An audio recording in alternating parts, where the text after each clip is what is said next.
চট্টগ্রামের রেজিস্ট্রি ও ভূমি অফিসের রেকর্ড রুম থেকে গায়েব হয়ে গেছে গুরুত্বপূর্ণ নথি। অভিযোগ উঠেছে ভূমিদস্যুদের সহযোগিতায় এসব নথি সরিয়ে নেওয়ার পেছনে রয়েছে সদর রেজিস্ট্রি অফিসের দুর্নীতিবাজ কর্মকর্তা-কর্মচারীরা। এই ঘটনায় একজনকে বরখাস্ত করেছে জেলা রেজিস্ট্রার।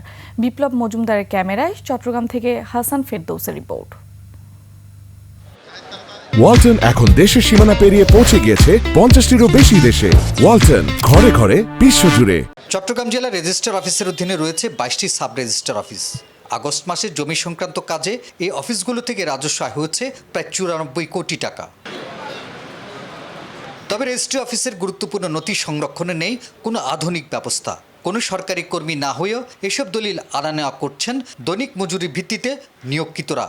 সরকারি এই রেকর্ড রুমে আছে 1836 সাল থেকে এ পর্যন্ত রেজিস্ট্রি করা সকল দলিলের নথি, যার পরিমাণ 9 লাখেরও বেশি। অব্যবস্থাপনার কারণে প্রায় খোয়া যায় গুরুত্বপূর্ণ নথি। রেকর্ড রুমের বালাম থেকে গুরুত্বপূর্ণ নথি ছিঁড়ে নেওয়ার ঘটনায় দৈনিক মজুরির ভিত্তিতে নিয়োজিত এক কর্মীর বিরুদ্ধে ব্যবস্থা নেওয়ার কথা জানান জেলা রেজিস্ট্রার।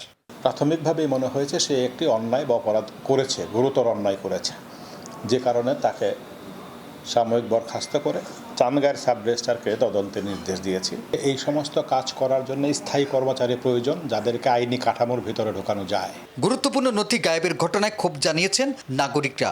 ভূমিদস্যু এবং সংঘবদ্ধ একটি চক্র এই সঙ্গে জড়িত বলে জানান তারা। যিনি জাল দলিল তৈরি করেছেন তিনি অরিজিনাল দলিলটা ছিঁড়ে ফেলার জন্য কন্ট্রাক্ট করে যুগসাজশে সেইগুলো ছিঁড়ে ফেলা হয়। এ ধরনের অনেক ঘটনা, অনেক মামলা হয়েছে। ভূমি সংক্রান্ত বিরোধ এবং জালিয়াতি ঠেকাতে রেজিস্ট্রার, সাব রেজিস্ট্রার অফিসগুলোর রেকর্ড রুম অটোমেশন করার দাবি তাদের। সাব রেজিস্ট্রি অফিসের পুরনো থেকে শুরু করে এই পর্যন্ত যে দলিলগুলো সংরক্ষিত আছে সেইগুলো যদি আধুনিকায়ন না করে, তার কপি করাটা, মূল কপিটা আধুনিকায়ন না করে, তাহলে ভবিষ্যতে আমাদের দেশে এটা ঘরে ঘরে গৃহযুদ্ধের মতো বা মানুষের হয়রানি শেষ হবে না। ভূমি অফিসে জালিয়াতি, গ্রাহক হয়রানি ও দুর্নীতি বন্ধে কার্যকর ব্যবস্থার দাবি ভুক্তভোগীদের। হাসান ফেরদৌস, 21 টেলিভিশন, চট্টগ্রাম।